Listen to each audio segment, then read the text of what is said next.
नरवाई जलाने वालों पर जिला प्रशासन सख्त, अब तक 11 एफआईआर दर्ज। कलेक्टर की अपील, खेत में आग नहीं, जमीन की सेहत बचाएं।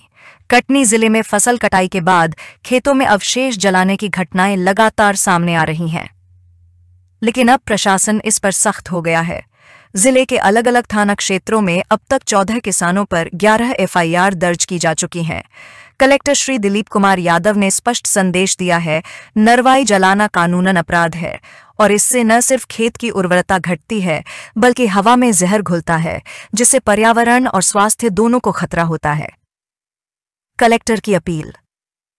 कलेक्टर ने किसान भाइयों से अपील करते हुए कहा है कि नरवाई न जलाएं, इससे मिट्टी की ताकत खत्म होती है और पर्यावरण पर बुरा असर पड़ता है।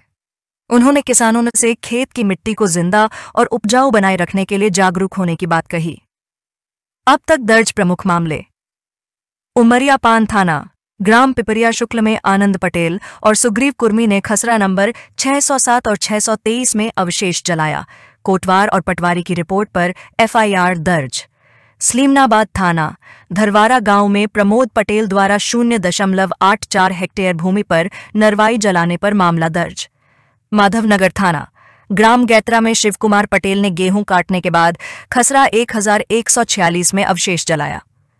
कैमोर थाना, बदेरा निवासी मुकेश कोरी ने पडरेही गांव में ठेके की जमीन पर फसल के बाद आग लगाई। इन सभी मामलों में भारतीय न्याय संहिता 2023 की धारा 223 के तहत कार्रवाई की गई है।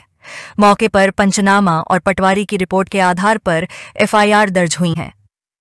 खेती किसानी हमारे देश की रीढ़ है, लेकिन खेती के बाद खेत जलाना नहीं, उसे बचाना जरूरी है। प्रशासन की यह सख्ती सराहनीय है। अब समय आ गया है जब किसान भाई जागरूक बने और खेती के नए पर्यावरण अनुकूल तरीकों को अपनाएं।